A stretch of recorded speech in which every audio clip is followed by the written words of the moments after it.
Bloodline? Is that what we're seeing? Yeah.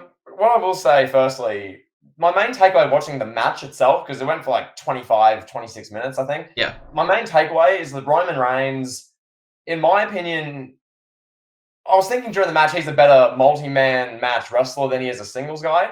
And when you look at the Shield, you look at the Bloodline matches, I thought War Games, the Survivor Series was excellent. This was perfect. Reigns, the facial expressions, the stuff around ringside, the acting, how he gets to slowly tag himself in and, do damage. And it fits his style as the Tribal Chief way better. That was just my first thought. I'll get your thoughts in a minute on that. But generally speaking, yeah, they did something. I was watching this going, are they just going to end the show with them teasing a bit of tension again, or they can actually do a big moment? And they did. Jim Uso, as we predicted, I must say, shout out to us. Yeah. During our preview, you knew the Usos would get involved. We said there'd be some kerfuffle, there'd be a ref bump, Usos would be involved. Sikoa takes a pin, Reigns gets screwed, Reigns is angry at them.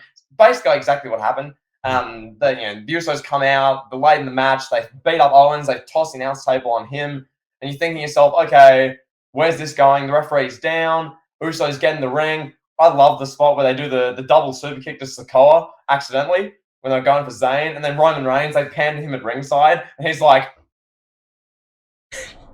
at rings. It was the funniest, like, Reigns' reaction, if you haven't seen that, his facial expression, it was like, not as good as Vince McMahon from WrestleMania 19 when they had him with the blood. He was just like, this incensed face. Like these iconic facial visuals. Reigns' face there was excellent. But yeah, Kevin, to be, I guess, discreet with it, I thought it was a great way to end the show. There's a bit of movement in this storyline. One thing that, it's a long storyline. It's a several year-long thing they're doing with this. There's pay-per-views after pay-per-views that end with they'll look at each other or they'll tease stuff and nothing actually happened. Something happened here. So that's the main takeaway. Kevin, over to you. What did you think? Did you like it? Talk to us. I like the tease too between Kevin Owens and Sami Zayn. The tease of tension in the pre-match vignette they did earlier in the night, or promo, whatever you want to call it, where Sami just basically he hinted at a little bit of compassion for Roman, and Kevin Owens took his head off.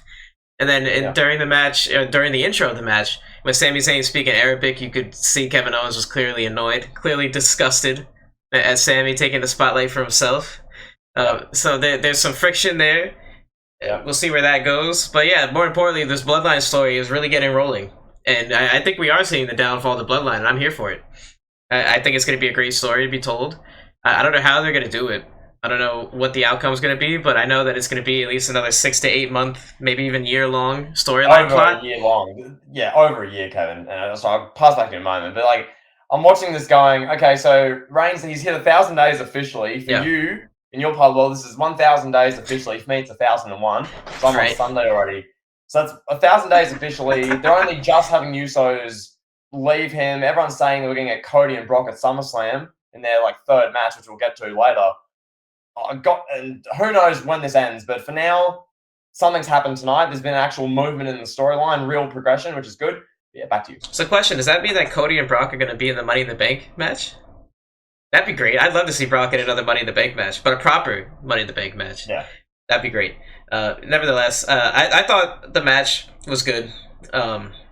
I wouldn't. Would I say it's the match of the night? No, I don't know. We'll talk about that at the end of the show. What we think is match of the night. But I'll just say this: I don't think it was match of the night. I do think it was quite good. I think it lived up to the hype that we thought it would be. I mean, with those four guys involved, how could they have a bad match? And Roman is a great tag team wrestler, as you said. To give you a little pat on the back there, pal. Roman is a fantastic tag team wrestler. Solo Sikoa looks even more comfortable than he did a year ago. Or 8 months, 6 months ago. Solo Sikoa is coming into his own. Kevin Owens and Sami Zayn are in their prime. I was watching them do the intro, and I was thinking, wow, these guys, they wrestled on the indies together for a long, long time. For a decade, over a decade, as young kids. And then they get to WWE, they dominate NXT, and then they kind of flounder around the mid-card for about 9 years or so before they finally get a big break into the main event. So it's really cool to see that. Now they're certified main eventers at this point. Kevin Owens has been in the main event scene, but Sami Zayn really is finally there. So I like that. But the match, yeah, I thought it was fun. Roman just yelling at the fans, as you put it. Roman spending half the match yelling at Saudi Arabians. This is word for word what I said in a Discord conversation with Kevin. I was We're gonna watching this get there, match pal. going. Reigns has spent half the match screaming at Saudi Arabians. So yeah, me and my blunt best. But no, Kevin, one thing I want to say as well with this, while we're still on this match, people, especially on Twitter and that portion of the fan base, like to do this. Oh, Vince McMahon booking X, or Triple H is booking X, or if you like it, Triple H booked it. If you don't, Vince booked it. That sort of thing. Let's be as objective as possible here. If Vince McMahon was in creative, like everyone said he was, this would be Roman Reigns versus Omos, one-on-one. Okay, that's what this would have been. Omos faced Rollins at Backlash for that just happened. It would have been Omos versus Reigns if this was a Vince McMahon written show. Instead, we got what we got, which I thought the dynamic was excellent. The way, as you mentioned, the friction with Zayn and Owens, obviously they got to do the bloodline stuff at the end of the show.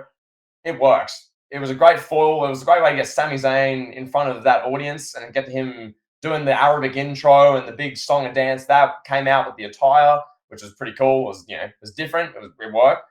And then they got to do the match, and they got to have Sikoa in a main event spotlight, but he's not being too forced. Reigns is the star there, doing his thing, trash talking everyone around ringside, all the fans yelling.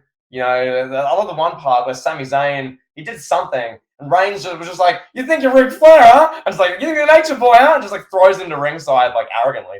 It's just great. So I love it. That's good. That's Roman at his best. And anything else in this match, pal? Did you have any highlights from the in-ring action or anything like that? I had a couple. The one from like a move standpoint, no, we're not like crazy with like analyzing move by move. But one I want to touch on, the spot they have where Owens does the stunner and Reigns literally just no sells it. That was great. It was like the Dean Ambrose where he hit the ropes and just bounced back with his finisher. It was literally that.